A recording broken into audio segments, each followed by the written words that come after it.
दोस्तों, क्या आप जानते हैं अगर आपकी ईएमआई चुकाना मुश्किल हो जाए या आपकी आय कम हो जाए या किसी वजह से आपके बिजनेस में लॉस हो जाए जिसकी वजह से बिजनेस बंद हो जाए, तो बैंक आपको ऐसा एक और मौका देती है जिससे आप अपने लोन को मैनेज कर सकते हैं। क्या है वो? Loan restructuring. अभी लोन स्ट्रक्चरिंग है क्या? इससे आपके लिए फायदेमंद है या आपके लिए जानलेवा है या कोई जाल है?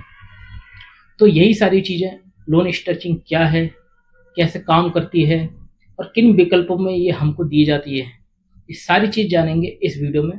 बनी रहेगा इस वीडियो में ताकि एक एक डिटेल्स मैं आपको बता सकूं कि लोन रीस्ट्रक्चरिंग है क्या, किस लिए लिया जाता है और बैंक कैसे प्रोवाइड करा जाता है। सारी डिटेल इस वीडियो में मिलेगी, तो बनी रहेगी इस वीडियो में। तो नमस्कार दोस्तों, स्वागत है आपका मेरे यूट्यूब चैनल फाइनेंस वर्ल्ड 2 में।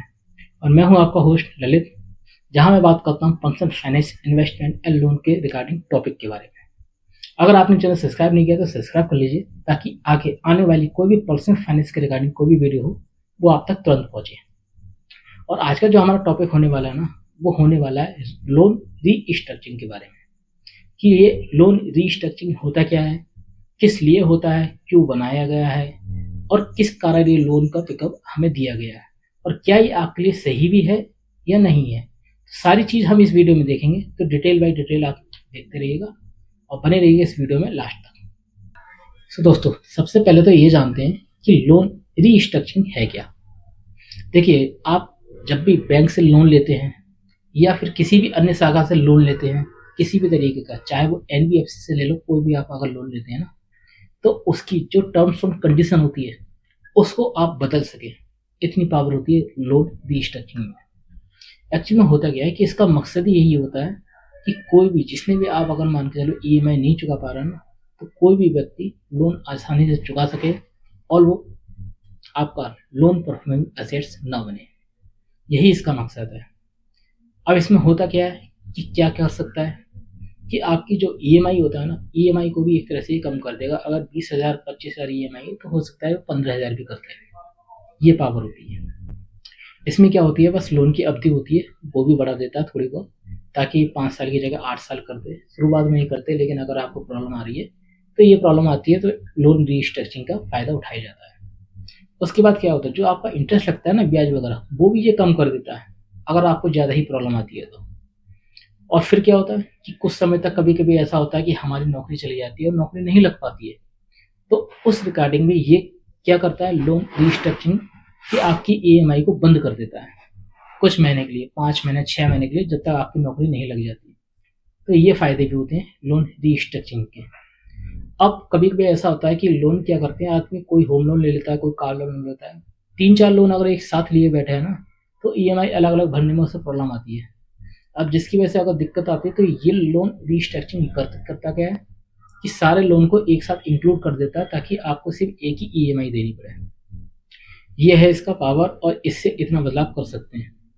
बात करेंगे उदाहरण की, उदाहरण में आप ये भी मान सकते हैं कि अगर मान के चलिए कि 20 लाख रुपए का आपने होम लोन लिया हुआ है और होम लोन के साथ साथ आपकी ईएमआई जाती है 20,000 का पर मंथ, और कभी भी आपकी नौकरी चली जाए या कोई भी अचानक कोई दुर्घटना कुछ भी हो जाती है ना, और आपके पास नौकरी ना रहे, तो ये क्या करेगा बैंक, ये आपको ईएमआई भरने के लिए मदद करेगा ताकि आपकी 20,000 की ईएमआई वो हो सकता है 12,000 कर दे, या फिर आपका हो सकता है 4 या 5 महीने के लिए, जब तक आपको नौकरी नहीं मिल जाती, तो उस ईएमआई को वो कम कर दे या बंद कर दे कि जब आपकी नौकरी लग जाएगी तब आप आराम से ईएमआई भर सकते हैं। तो इतना पावर है लोन रीस्ट्रक्चरिंग में।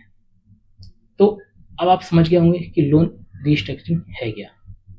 दोस्तों, अब बात करते हैं लोन रीस्ट्रक्चरिंग की जरूरत पड़ती कब है। देखिएगा, अगर मान के चलिए आपकी नौकरी खोने पर, या आपकी कभी कभी आय कम हो जाती है, या दूसरी जगह बिजनेस में लॉस वगैरह हो जाता है ना, कहीं भी ऐसी प्रॉब्लम आती है, तो लोन रीस्ट्रक्चरिंग हो जाता है। बिजनेस का घाटा हो या कोई भी हो, या मान के चलिए प्राकृतिक आपदा आ गई, कोई फ्लूड हो गया या अर्थक्वेक आ जाता है, तब भी गवर्नमेंट की तरफ से ये आप करवा सकते हैं। क्योंकि मेडिकल इमरजेंसी हो या कोई भी बड़ी बीमारी हो, जैसे कि आपने देखा होगा कि महामारी जैसी स्थितियाँ होती ना, कोविड 19 के दौरान। तो कोविड 19 के दौरान क्या हुआ था कि आरबीआई ने लोन रीस्ट्रक्चरिंग की सुविधा चालू करी थी, और उस टाइम लाखों लोगों ने कोविड 19 में सबसे पहले तो अपना जो लोन है उसको माफ़ करवाया 1 साल या 1.5 साल के लिए, जब तक प्रॉब्लम रही उनको। उसके बाद उन्होंने लोन रीस्ट्रक्चरिंग का फ़ायदा उठा के अपना आगे का ईएमआई चालू करवाया। तो यही पावर है लोन रीस्ट्रक्चरिंग का। दोस्तों अब बात करते हैं लोन रीस्ट्रक्चरिंग काम कैसे करती है। देखिएगा, सबसे पहले अगर इसको काम करवाना है तो क्या होता है कि बैंक में जाके आपको अप्लाई करना होता है।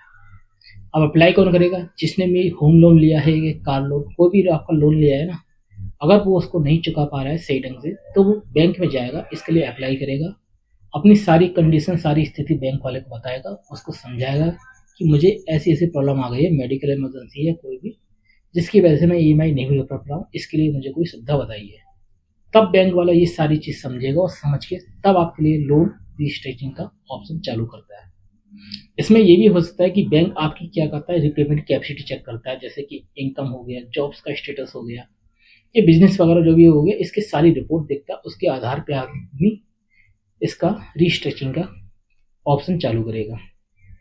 इससे होगा क्या, जो आपका एग्रीमेंट है ना, एग्रीमेंट चेंज कर देगा वो आपका, जो भी आपकी ईएमआई के द्वारा शर्त रखी थी, ईएमआई रखी थी, कोई भी शर्त रखी थी, इसको चेंज करेगा, एग्रीमेंट दूसरा बनाएगा, उसके आधार पे आपको लोन दोबारा से प्रोवाइड कराया जाएगा, आप ताकि आगे जाके कोई भी प्रॉब्लम ना हो। जो भी आपकी ईएमआई 12,000 थी, 15,000 थी, हो सकता है वो 8,000 5,000 कर दे, ताकि आप ईएमआई को भर सकें, और इससे नया शेड्यूल ईएमआई भी आपको बन जाएगा और आप ईएमआई को अच्छी तरीके से भर भी पाएंगे। ये सारी चीज़ इससे हो जाती है। बट इसमें आप ऐसा ना समझ लें कि अगर मुझे प्रॉब्लम आ गई तो मुझे लोन नहीं देना पड़ेगा, लोन तो आपको देना पड़ेगा। इससे बस इतना फ़ायदा होगा कि आपकी जो शर्तें हैं, जो ईएमआई है, इनको वो बदलाव कर देगा। कर्ज तो आपको फिर भी देना पड़ेगा, चाहे वो लोन कोई भी हो। बस आपकी क्या होगा, जो ईएमआई है उसकी कैपेसिटी बदल जाएगी, 5,000 की जगह हो सकता है 2,000 हो जाए या 3,000 हो जाए। आपका अगर 5 महीने के लिए या 6 महीने के लिए लोन है, तो वो हो सकता है साल भर के लिए हो जाए। ये सारी शर्तें वगैरह इसको चेंज कर सकता है, बट लोन माफ़ नहीं होगा। दोस्तों अब बात करते हैं लोन रीस्ट्रक्चरिंग के फ़ायदे क्या है। कोई भी चीज़ है, हर चीज़ के फ़ायदे भी होते हैं, नुकसान भी होता है। तो पहले तो हम बात करते हैं फ़ायदे के बारे में। देखिए, जब आप इसको करते हैं ना, तो ईएमआई का जो बोझ होता है वो कम हो जाता है। अगर आपकी ईएमआई 10,000 जा रही है और सैलरी भी आपकी 15,000 है, तो मान के चलिए कि 8,000 या 5,000 ईएमआई कर दें, ताकि आपके लिए थोड़ा सा काफ़ी ज़्यादा अच्छा लगेगा कि हाँ मेरी ईएमआई कम हो गई है। बस होगा क्या कि इससे आप क्या क्या होगा कि लोन डिफ़ॉल्ट जो होता है ना, उससे आप बच जाएंगे। आपके ऊपर लीगल एक्शन वगैरह कोई लिया नहीं जा सकता, क्योंकि आप लोन की बस क्या है, अवधि बढ़ जाएगी, ताकि आप धीरे धीरे लोन को चुका सकें। इससे फ़र्क क्या है कि जो क्रेडिट हिस्ट्री है वो भी एक तरह से आपकी बची जाती है। जो एनपीए होता है, नॉन प्रोसेसिंग असेट जो होता है, वो भी सही रहता है। इससे आपके ऊपर कोई भी लीगल केस नहीं हो सकता। दिमाग पे क्या, मानसिकता का जो तनाव होता है वो भी कम हो जाता है। ये तो इसके रहे फ़ायदे थोड़े बहुत जो लोन रीस्ट्रक्चरिंग से पड़ते हैं। अब अगर फ़ायदे की बात हो गई, अब नुकसान की बात भी कर लेते हैं। नुकसान दोस्तों क्या होता है? नुकसान ये होता है इससे कि लोन की जो अवधि है उससे बड़ी है हमारी, उससे कुल ब्याज थोड़ी सी होती है, वो हमारी ज़्यादा हो जाती है। अब ब्याज ज़्यादा होने के चक्कर में क्या होता है, थोड़ा बहुत इंटरेस्ट की भी 5 साल की अवधि अगर आप 10 साल के लिए करा दो, थोड़ा बहुत इंटरेस्ट वो लेगा लोन अवधि के साथ साथ। क्या होता है फिर इसके साथ साथ क्या होता है, क्रेडिट स्कोर पे जो होता है ना, उस पर भी असर पड़ता है हमारा, अगर आप लोन रजिस्ट्रेशन का ऑप्शन चुनते हैं तो। क्रेडिट स्कोर होता है वो भी हमारा एक तरह से डाउन होता है। फिर इसके साथ साथ बैंक क्या वो करता है कि प्रोसेसिंग फीस लगाता है, एक्स्ट्रा चार्जेस लगाता है, अगर आपका ये लोन रजिस्ट्रेशन चालू करता है तो। और भविष्य में इससे बस इतनी प्रॉब्लम होगी कि आपकी जब भी ईएमआई चुक जाएगी, कंप्लीट हो जाएगी, तो आपको अगर नया लोन लेने की ज़रूरत पड़ेगी ना, तो आपको लोन लेने में दिक्कत आ सकती है। बस ये होते हैं इसके फ़ायदे और नुकसान, क्योंकि आपने ले तो लिया, इसका फ़ायदा नुकसान जानना भी ज़रूरी है। तो ये सारी चीज़ थी लोन रीस्ट्रक्चरिंग के बारे में। ठीक है दोस्तों, ये सारी बातें हो गई लोन रीस्ट्रक्चरिंग के फ़ायदे नुकसान इन सब के बारे में। और अब बात करते हैं कि किनको ये लेना चाहिए और किनको नहीं लेना चाहिए। ठीक है, अगर आपकी इनकम टेम्परेरी तौर पे थोड़ी सी कम हो गई है, आपको पता है कि आगे जाके मेरी बढ़ी जाएगी, तो आप इसको एक तरह से ले भी सकते हैं। और अगर आपको यकीन है कि आगे जाके मेरी थोड़ी इनकम बढ़ जाएगी या फिर मैं ईएमआई चुकाने में समर्थ रहूँगा, तो आप इसका फ़ायदा ले सकते हैं। बट इससे एक फ़ायदा और है, इससे ये भी है, जैसे कि मान के चलो अगर आपको बैंक से बचना है, जैसे डिफ़ॉल्ट में आपका नाम ना आए, कोई एक्शन आपके ऊपर लाने, तो आप लोन रीस्ट्रक्चरिंग का ऑप्शन सिलेक्ट कर सकते हैं। और बात करिए अगर कि किसको नहीं लेनी चाहिए, अगर आपकी इनकम स्थायी रूप से कम है या आपको पता है कि यार मेरी इनकम तो बढ़ेगी नहीं, मेरे पे तो एक तरह से स्थायी इनकम है, कम हो सकती है लेकिन ज़्यादा नहीं हो सकती है, तो उस व्यक्ति को ये कभी नहीं लेना चाहिए। क्योंकि अगर आपके पास लोन का प्रीपेमेंट या रिपेमेंट देने की कैपेसिटी नहीं है, आपके पास नहीं सहमत है, तो इस चीज़ का यूज ना करें। देखिए दोस्तों, अब बात करते हैं इस लोन रीस्ट्रक्चरिंग के लिए अप्लाई कैसे करें। देखिए, आप अपनी बैंक या कोई भी एनबीएफसी जहाँ से आप लोन प्रोवाइड चाहते हैं, लोन मिल जाए आपको, आप उस शाखा में जाके बात कर सकते हैं कि मुझे ये जो प्रॉब्लम है, जिसकी वजह से आप अपनी सारी स्थिति बता दीजिए कि मुझे ऐसे ऐसे प्रॉब्लम है जिसकी वजह से मुझे लोन रजिस्ट्रेशन चालू करना है। इसमें आपके वही फाइनेंशियल डॉक्यूमेंट लगेंगे, जैसे सैलरी स्लिप होता है, बैंक स्टेटमेंट होता है, बिजनेस की रिपोर्ट होती है या आईटीआर वगैरह, ये सारी चीज़ें आपकी लगती है ताकि आपका लोन रजिस्ट्रेशन को चालू कर सके। अपनी स्थिति को साफ साफ उसको बता दें बैंक वाले को, कोई भी प्रॉब्लम है आपको, ताकि वह आपकी बात को समझे और इसके लिए अप्लाई कर सके। और बैंक का नया जो भी आपका एग्रीमेंट बनेगा उसको ध्यान से पढ़ें, उसके बाद ही सिग्नेचर करें। तो दोस्तों, लोन रीस्ट्रक्चरिंग एक महत्वपूर्ण विकल्प है, लेकिन अगर इसको सही ढंग से सही तरीके से इस्तेमाल करें तो, क्योंकि ये है एक समस्या का समाधान तो है, लेकिन भविष्य में इससे नुकसान भी हो सकता है। इसके काफ़ी मैंने आपको नुकसान फायदे से बता दिए, इसलिए आप कभी भी अगर इसको इस्तेमाल करें तो समझदारी से इस्तेमाल करें। आप चुनना चाहते हैं चुनिए, लेकिन सोच समझ के, क्योंकि इसके मैंने आपको फ़ायदे भी बता दिए और नुकसान भी बता दिए। तो दोस्तों, आशा है ये इस वीडियो में आपको सारी चीज़ें क्लियर हो गई होंगी। अगर फिर भी आपको कुछ डाउट लगता है किसी भी विषय के बारे में, तो आप मुझे कमेंट में पूछ सकते हैं, मैं उसको क्लियर जरूर करूँगा।